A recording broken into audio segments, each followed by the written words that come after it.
마태복음 2장 1절부터 12절까지 읽겠습니다. 시작. 헤로드 왕 때에 예수께서 유대 베들레헴에서 나시매 동방으로부터 박사들이 예루살렘에 이르러 말하되 유대인은 왕으로 나시니가 어디 계시뇨? 우리가 동방에서 그의 별을 보고 그에게 경배하러 왔노라 하니 헤로드 왕과 온 예루살렘이 듣고 소동한지라. 왕이 모든 대성과 백성의 세관들을 모아 그리스도가 어디서 나겠느냐 물으니 가로되 유대 베들레헴이오니 이는 선지자가 이렇게 이르던 바 또 유대 땅 베들레헴아 너는 유대고을 중에 가장 작지 아니하도다. 내게서 한 다스린 자가 나와서 내 백성 이스라엘 목자가 되리라 하셨음이니이다. 이에 헤롯이 가만히 박사들을 불러 별이 나타난 때를 자세히 묻고 베들레헴으로 보내매 이르되 가서 아기에 대하여 자세히 알아보고 찾거든 내가 고하여 나도 가서 그에게 경배하게 하라. 박사들이 왕의 말을 듣고 갈새 동방에서 보던 그 별이 문득 앞서 인도하여 가다가 아기 있는 곳 위에 머물러 섰는지라. 저희가 별을 보고 가장 크게 기뻐하고 기뻐하더라. 집에 들어가 아기와 그 모친 마리아와 함께 있는 것을 보고 엎드려 아기께 경배하고 보배합을 열어 황금과 유황과 모략을 예물로 드리니라. 꿈에 헤롯에게로 돌아가지 말라 지시함을 받아 다른 길로 오게 돌아가니라. 아멘. 여러분, 오늘이 성탄절입니다. 오늘 우리가 성경을 읽었는데 마태복음에 보면 헤로드 왕 때 예수께서 나셨다 하고 누가복음에 보면 아구스도가 로마의 황제 때 예수님이 태어났다. 이 사실을 굳이 넣는 이유는 예수님의 역사성을 나타내기 위해서 쓴 것입니다. 근데 참 성경이 우리는 오늘날께 성남 오신 지사님 재수가 태우고 어장 가면서 느낀 건데 차를 타니까 참 따뜻해. 얼마나 추워요, 그죠? 비닐하우스 들어가면 얼마나 따뜻합니까? 그 태양의 에너지가 만약에 태양이 없다면 이 지구상에 아무런 생물도 살 수가 없잖아요. 근데 태양의 에너지가 무한하잖아. 근데 제가 여러분도 말씀드렸습니다만은 그쵸, 태양 저런 것이 저절로 생겼다. 그죠? 어떻게 저런 것이 저절로 생기겠습니까? 이 종이컵 하나도 저절로 생겼다고 안 믿는 사람들이. 저런 것을 보고도 진짜 하나님의 섭리하신 우리가 알 수가 있는데, 성경에 보면 예수님의 오심을 가장 먼저 예언한 성경은 사실 창세기예요. 여자의 후손이 뱀과 원수가 된다는 말이 있거든요. 뱀은 사탄이니까. 그걸 원본을 가장 먼저 예수님의 오심을 예언한 성경은 창세기고, 그 다음 이사야서나 미가서에 다 예수님의 오심을 예언해 놨거든요. 근데 역사적으로 예수님이 딱 오실 때, 그때 로마의 황제가 누구냐 그러면 아구스도라는 사람입니다. 사실은 아구스도는 사람 이름이 아니고 그 당시 라틴어로 굉장히 존엄한 자 이런 뜻이거든요. 그때 이 아구스도가 누구냐면 역사장관 보면 그때 아구스도 이름이 옥타비아누스, 이름 들어봤죠? 안토니우스, 옥타비우스, 시저 많이 들어봤잖아요. 옥타비아누스, 그 시저가 사실은 로마에 가장 영향력 있는 사람이었는데 시저 때까지만 하더라도 로마는 공화정이었어요. 근데 이제 시저가 죽고 나서 이제 제정 황제로 바뀌었는데 그 최초의 황제가 바로 옥타비아누스입니다. 근데 사실 옥타비아누스보다 더 유명한 사람이 안토니우스인데 옥타비아누스는 그 시저의 양자예요. 양아들이에요. 근데 안토니우스는 그때 최고의 훌륭한 장군이었어요. 그 옥타비우스는 안토니우스가 훨씬 못한 사람이었는데 안토니우스가 여자한테 빠져가지고 누구냐면 그 이집트 유명한 사람 누굽니까? 네, 클레오파트라. 이 클레오파트라는 그 시저하고도 관계를 했고, 그럼 시저가 죽자 클레오파트라가 참 정세를 보는 눈이 밝아가지고 그러면 안토니우스가 실권자니까 안토니우스 붙어가지고 하다가 옥타비아누스가 로마의 패권을 가지고 전쟁한 사람이 전쟁한 전쟁이 BC제가 연도를 잊어버렸네. 악티움이라는 그 해전에서 이제 옥타비아누스가 최초로 황제가 됩니다. 그래서 그 황제 옥타비아누스가 바로 아구스도입니다. 근데 왜 제가 이 얘기를 하나 하면 이사야의 예언만 하더라도 BC 한 6세기거든요. 그때 예수님이 약 600년 후에 이 땅에 오시는데 예수님 오실 때 로마에서는 반드시 황제가 나와가지고 호정령을 하게 만든다. 그게 뭐냐면 그때 로마가 전 세계 약 3분의 1을 지배할 때니까. 그래서 이 로마가 지배하는 사람의 나라의 인구 센서스를 하기 위해서 그때 황제가 인구조사를 하라고 했거든요. 그 인구조사를 하라고 한 이유가 인구조사를 하지 않았다면 예수님은 베들레헴에서 태어나지 않았을 거예요. 왜 그러냐? 그 성경에 보면 미가서 5장 보면 유대 땅 베들레헴아. 베들레헴이 우리말로 하면 빵집이라는 뜻인데 그 사람이 많지 않아요. 1000명도 안 돼요. 아주 조그만 마을이에요. 그 이스라엘이 팔레스타인 들어가서 팔레스타인 땅을 분배할 때 약 100개의 성읍이 다 나오는데 거기도 안 들어갈 만큼 아주 적은 성이었어요. 적은 마을이었어요. 근데 그 마을이 가장 큰 마을이라고 예언되었듯이 그 왜 요셉과 마리아가 베들레헴으로 갔느냐? 호정령을 내리지 않았다면 안 갔을 거예요. 그 성경에 응하기 위해서. 다시 말하면 역사의 주관자는 이것만 봐도 하나님이시다. 그때 아우구스토가 호정령을 내리지 않았다면 안 갔으면, 그래서 말구에 태어난 것도 역시 예언되고. 그래서 여하튼 이 성경의 모든 사실은 역사성을 또 가지고 있다는 것을 여러분들 아시고, 오늘 제가 말씀드리고 싶은 것은 뭐냐? 근데 누가 보면 예수님의 탄생을 가장 먼저 안 사람이 누굽니까? 목자. 들에 싣는 목동들이 보다가 예수님 탄생을 하시고 했는데, 여기는 보면 동방에서 박사들이 왔다 그랬거든요. 이 동방이 어디냐면 아마 정확하게는 모르는데 페르시아, 지금은 이란, 아마 거기일 것입니다. 이 점성 술사가 왜 사람들이 별을 보고 예루살렘에서 왕이 났다는 걸 알았냐면 그 디아스포라들이 많았거든요. 그래서 그때 유대인들이 언젠가는 우리를 구원할 왕이 온다는 걸, 그런 사상을, 메시아 사상을 알았기 때문에 이 사람들이 별을 보고 점성술사를 할 것입니다. 그래서 별을 보다가 왕이 태어난 별을 보고 이제 왕께 경배하러 옵니다. 당시에 이 박사들, 지금 우리나라에는 유지하고도 박사되는 그런 세상에 박사가 흔하지만은 당시만 해도 박사는 마고이라는데 대단한 사회적인 신분이 있거든요. 그 사람들이 예물을 가지고 예수님께 경배하러 옵니다. 첫째로 생각해 볼 것은, 자, 2절 한번 읽어봅시다. 2절. 유대인의 왕으로 나시니가 어디 계시뇨? 우리가 동방에서 그의 별을 보고 그에게 경배하러 왔다. 저 멀리 페르시아에서 별을 보고 경배하러 왔다. 그 사람들이 생각할 때는, 상적으로 생각할 때는 별이 인도한 데로 따라갔단 말입니다. 어디까지? 예루살렘까지 왔거든요. 그럼 자기들 생각할 때 예루살렘 오면 예루살렘이 조용하겠습니까? 난리 법석이겠습니까? 난리 법석이 떨어져야 하잖아요. 예수 왕이 났으니까. 근데 와보니까 조용하거든. 진짜 왕을 기다리는 이스라엘에서는 알지 못했다는 것입니다. 사실은 얼마나 모순입니까? 그래서 가장 먼저 아는 사람이 아까 됐죠. 목자라는 얘기죠. 어쩌면 소외되고 정말 사회의 약자들이 예수를 더 발견할 수가 있다는 것입니다. 그래서 예수님 복음을 전할 때 가장 예수님의 복음을 먼저 받아들인 사람들이 바로 소외된 사람들, 사회 약자들, 가진 것이 없고 이런 사람들이 더 복음을 잘 받아들일 수가 있다는 그런 의미일 수 있을 것입니다. 그거 하나 조용하거든. 그런데 그들은 별을 보고 어디까지 왔느냐? 예루살렘에 왔거든요. 왜 예루살렘에 왔겠습니까? 그때 이스라엘 수도가 예루살렘입니다. 왕이 어디서 태어납니까? 왕궁에서 태어나잖아. 그래서 왕궁을 보고 예루살렘에 왔단 말이에요. 그래 가서 예루살렘에 가가지고, 당연히 예루살렘에 가면 난리 날 줄 알았는데 왕궁에서 조용하거든. 그때 이제 이스라엘 통독이 헤롯인데, 헤롯은 참 잔인한 사람입니다. 지금 시간에서 다 얘기를 못해. 자기 아내, 자기 자식까지도 다 죽인 사람입니다. 그래서 헤롯이 가가지고 왕이 태어났다고 우리가 별을 보고 왔는데 하니까 헤롯이 깜짝 놀라거든요. 왜 놀라겠어요? 그렇지. 쥐가 왕이 왕 태어나면 큰일 나잖아. 그래서 왕이 어디냐, 그래서 사개를 불러가지고 물어보니까 바로 미가서 예언대로 베들레헴입니다. 그래서 헤롯이 박사들에게 뭐라 합니까? 당신들 가서 왕을 보면 나한테 가르쳐 달라. 그럼 나도 가서 왕을 죽이겠다? 경배하겠다. 그리고 박사들 보냈거든요. 그런데 자, 여기서 이제 제가 첫째 중요한 것은 10절을 한번 봅시다. 10절.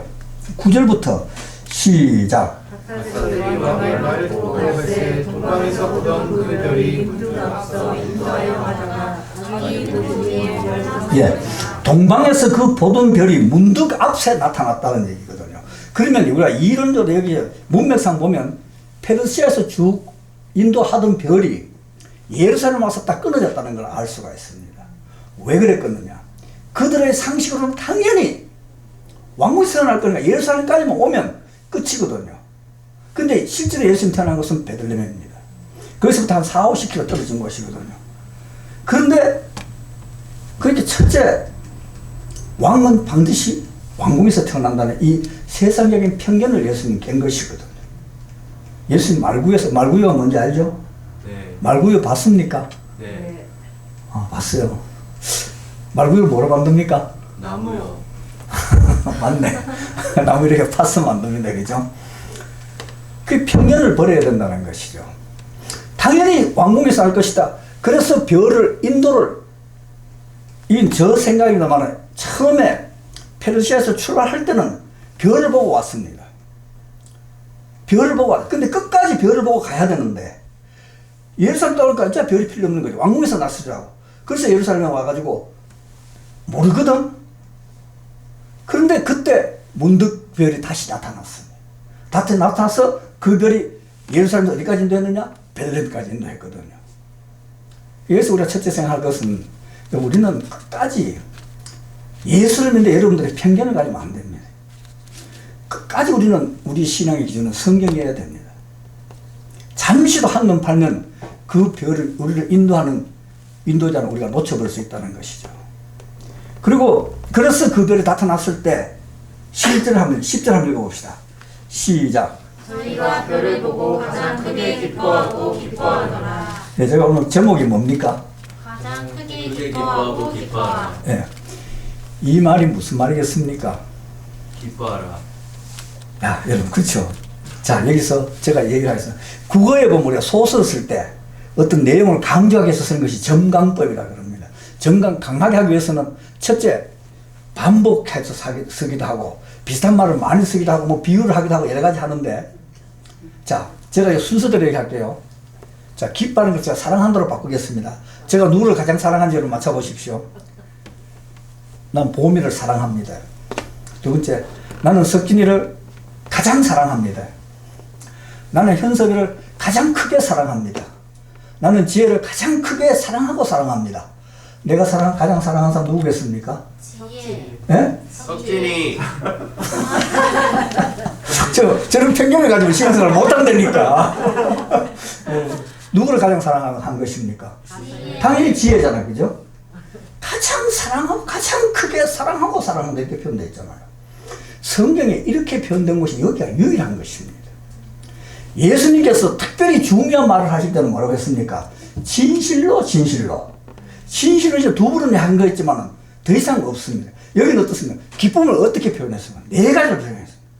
가장 크게 기뻐하고 기뻐하더라. 그 기쁨이 얼마나 크겠느냐 말이에요. 언제? 별을 보고. 별을 발견했을 때. 그 별이 무엇입니까? 바로 예수님께 인도하는 그 모멘텀을 발견했을 때는 이렇게 기뻐할 수 있어야 된다는 것입니다. 여러분 정말 기뻐하십니까? 아멘. 어쩌면 우리는 이 별을 봤을 때 그냥 무덤덤할 수가 있다는 것입니다. 별을 보고 정말 나를 예수께로 인도하는 그 방법, 그 별을 발견했다면, 여러분 다 발견했죠? 가장 크게 기뻐하고 기뻐하십시오. 아멘. 오늘 우리 성탄절을 맞이해서 우리 이제 예수님의 별을 발견한 것이 아니라 이제는 우리 예수님의 재림을 고대하는 사람들입니다. 그 예수님의 별을 정말 발견했다면 가장 크게 기뻐하고 기뻐해야 할 우리의 삶인 것입니다. 복권됐을 때보다 훨씬 더 기뻐해야죠. 합격 통지서 받았을 때보다 훨씬 더 기뻐해야죠. 대학교 합격했을 때보다 훨씬 더 기뻐해야죠. 승진 소식을 들을 때보다 훨씬 더 기뻐해야죠. 봄이는 앞으로 언젠가는 자녀가 태어났다는 소식을 들었을 때보다 훨씬 더 크게 기뻐해야죠. 현섭이는 당뇨가 완치됐다는 그 소식을 들을 때보다 더 기뻐해야죠. 정말 이런 기쁨을 누릴 수가 있어야 되는 것입니다.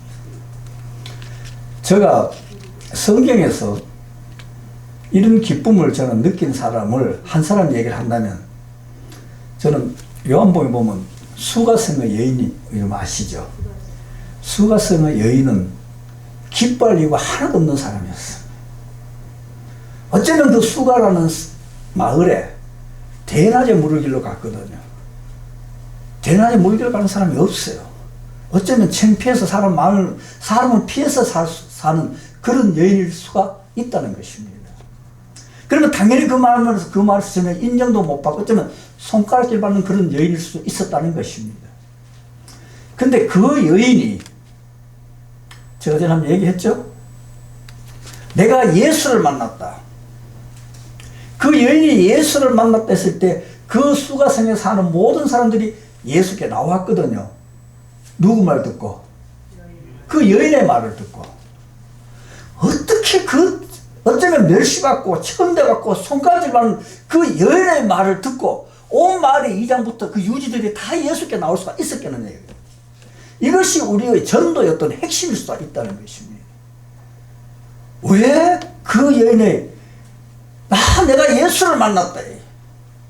우리 구세에 예수를 실제로 만났다는 그 말을 했을 때 그 마을에 온 사람들이 예수께 나올 수 있었겠느냐. 그 이유가 뭐라고 생각하십니까, 여러분? 오늘 본문과 비춰보면 어떻습니까? 그 평소에는 어쩌면 그렇게 수심이 가득 차고 즐거움이라는 없고 그렇게 힘들게 살던 그 여인의 얼굴이 아마 천사보다 더 평화롭고 행복한 얼굴로 바뀌지 않았겠습니까? 그러니까 그 여인의 말도 갔어요. 그 예수를 만나는 순간 정말 죽지 못해 살아가던 그 여인의 얼굴이 그 삶이 어떻게 바뀌었겠느냐. 가장 크게 기뻐하고 기뻐하는 그 얼굴로 바뀌지 않겠습니까? 우리의 전도 핵심은 여기에 있습니다. 잘 설명하고 정말 큰 교회 가면요 전도부가 있는데 그거 보면 전도 강사들이 어떻게 강의를 하느냐 가르치느냐. 첫째 인사하는 것부터 가르쳐요. 처음 만나면 어떻게 인사하고 첫 마디는 어떻게 하고. 이거 잘 가르친 사람들은 누굽니까? 보험회사 직원들 보면 잘 가르치는 거. 우리가 얘기할 수 있는 것은 정말 전도의 가장 중요한 것은 예수를 발견한 여러분들의 삶에서 여러분들의 얼굴에서 여러분들의 말에서 가장 크게 기뻐하고 기뻐하는 이 넘치는 환희가 그들에게 전해질 수가 있을 때 이 전도 효과가 있다는 것입니다. 어떻게 저런 얼굴을 저렇게 보니까 아무것도 없거든. 전에 제가 한번 얘기했죠. 세상 만사 살피니 참못되구나 그 한 보면 영국 황제 루이가 날 부러워해. 전에 한번 얘기했죠. 이게 실제로 있었던 얘기라 그러면 루이 황제가 민정시찰을 갔는데 어디 가니까 찬송 소리가 막 나타나는 거예요. 그래서 너무나 기쁜 찬송이 나와가지고 흥겹게 하는 찬송자들 가보니까 어떤 촐로가 바느질을 하면서 이 찬송을 하고 있더라는 것입니다. 그게 뭐가 그렇게 기쁘냐. 여러분들의 삶 속에서 괴로움과 힘든 일이 많습니다. 저도 많아요. 이 환경이 우리를 바꿀 수는 없는 것입니다. 무엇이 우리를 바꾸겠습니까? 바로 예수를 발견한 구원을 품은 우리의 그 삶이 그것이 우리의 삶을 바꾸게 할 수 있다는 것을 명심하시고 이제 여러분 다 우리 예수를 발견한 사람들입니다. 정말 기뻐하고 기뻐하십시오.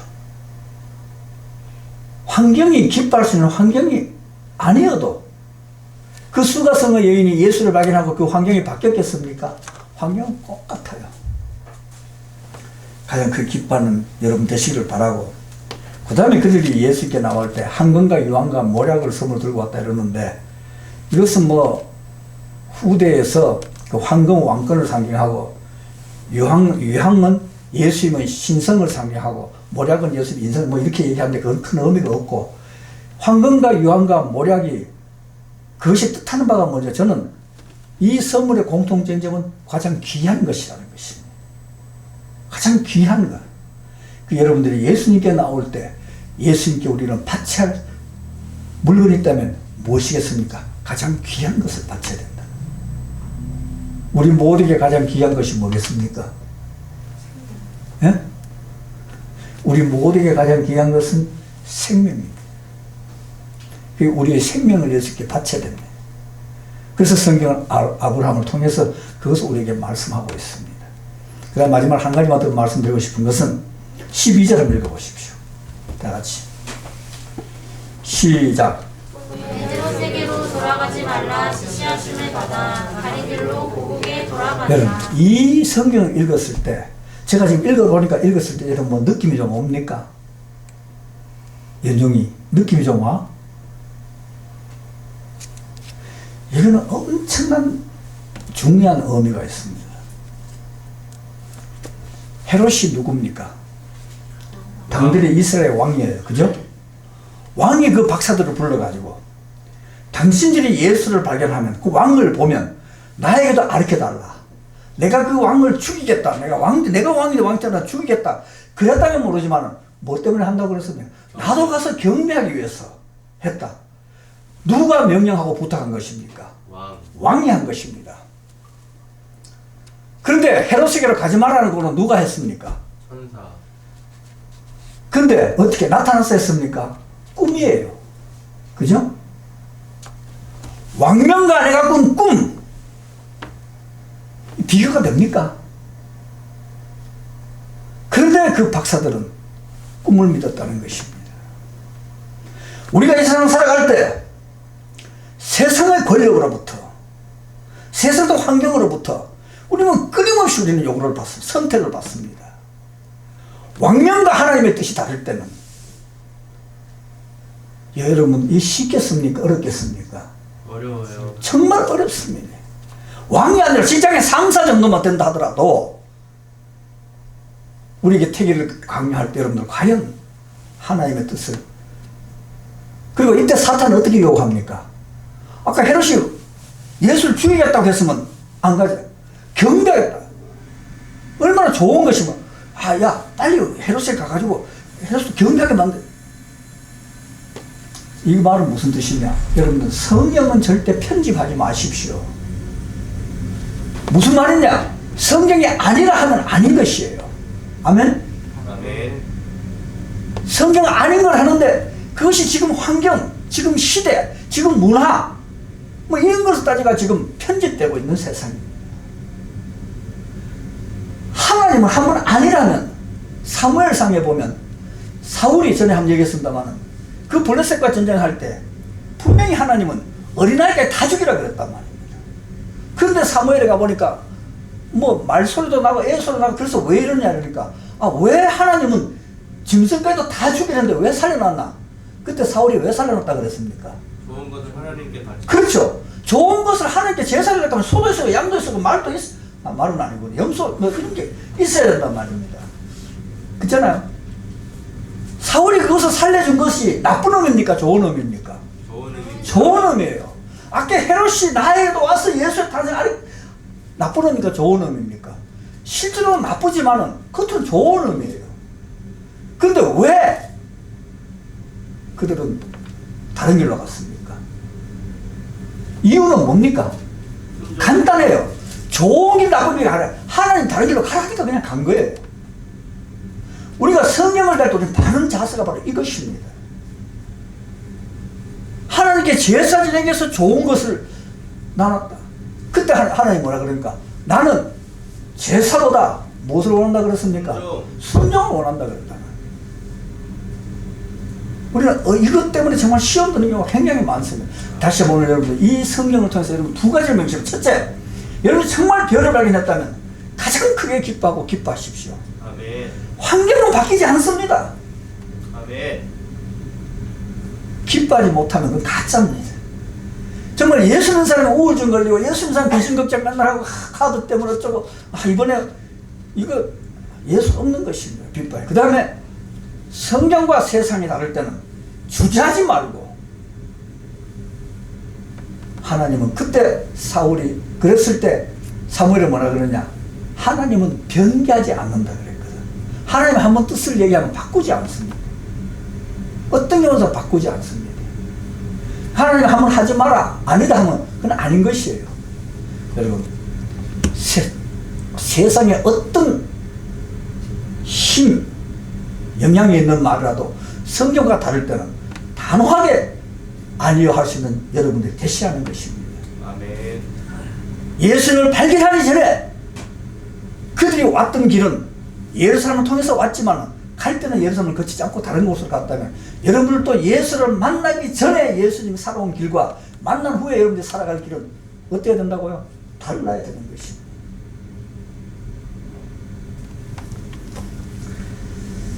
오늘 2부 순서가 있어가 빨리 마치겠습니다. 여러분 꼭 두 가지 기억하시고, 첫째 뭐라고요? 가장 크게 기뻐하고 기뻐하더라. 그 다음에 달라야 됩니다. 성경과 세상에 부딪힐 때는 가감없이 따지지 말고 묻지도 말고, 예수님이 사탄으로 시험 받을 때 첫 번째 두 번째는 소위 아날로그가 있어서 대화가 있었어요. 돌덩이 만들어 떡 만들어 했던 뭐라고 했습니까? 사람이 떡으로만 살 것이 아니요, 하나님의 말씀은 이사야 선지자의 말을 인용해서 시험을 이겼거든요. 그 다음에 두 번째 할 때는 뭐냐? 주 너희 하나님 시험하지 말라. 세 번째는 뭐라고 했습니까? 사탄으로 가라. 더 이상 대화를 하면 안 돼요. 자꾸 대화를 해가지고 여러분들 내 조그만 지식 다 대화를 해가 상대를 제압하려니까 이거 문제가 되는 것이거든요. 발람은 같이 지난번에 얘기했습니다. 하나님 가지 말으면 안 가야 되는데, 여러분 정말 우리가 예수 믿고 구원받는 것이 참 어렵습니다. 다른 길로 돌아가는 여러분 되시기를 간절히 축원합니다. 우리 한번 기도하겠습니다. 하나님, 혹시 부족한 종이 전한 것이 잘못이 있다면 머리 들기 전에 지워주시고, 하나님 뜻에 합당한 것이 있다면 그 하나님의 말씀이, 오늘 제가 선포한 하나님의 말씀이 우리 삶을 변화시켜 놀란 역사가 일어나게 하여 주시옵소서. 이 모든 말씀 예수님 이름으로 감사하며 기도드리옵나이다. 아멘. 우리 찬송가 115장 하시겠습니다.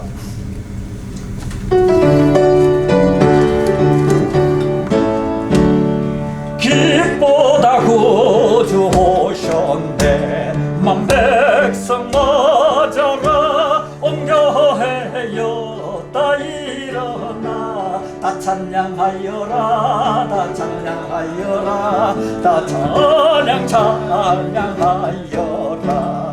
구세주 탄생했으니 다 찬양하여라. 이 세상에 만물들아 다 화답하여라, 다 화답하여라, 다 화답하여라. 온 세상 죄를 사하려 주 예수 오셨네. 죄와 슬픔 몰아내고 다 구원하시네, 다 구원하시네, 다 구원하시네. 은혜와 진리 되신 주 다 주관하시니, 만국 백성 구주 앞에 다 경배하여라, 다 경배하여라, 다 경배하여라. 아멘. 우리 주기도문으로, 그리고 1월 13일 날 8시 날 역사적 제1회 성경 뭐가 있습니다. 자세히 세워진 것은 다음 주일 날 광고하겠습니다. 아무튼 여러분들 많이 오셔가지고 우리 주기도문으로 예배를 마치고 2부 순서를 우리 이석진 변호사님이 진행하시겠습니다. 주기도문 하시겠습니다. 하늘에 계신 우리 아버지여, 이름이 거룩히 여김을 받으시오며 나라의 임마옵시며 뜻이 하늘에서 이룬 것 같이 땅에서 이루어지이다. 오늘날 우리에게 일용할 양식을 주옵시고, 우리가 우리에게 죄진 자를 사하여 준 것 같이 우리 죄를 사하여 주옵시고, 우리를 시험에 하지 마옵시고 다만 악에 쏘고 없소서. 나라와 권세와 영광이 아버지께 영원히 있사옵나이다. 아멘.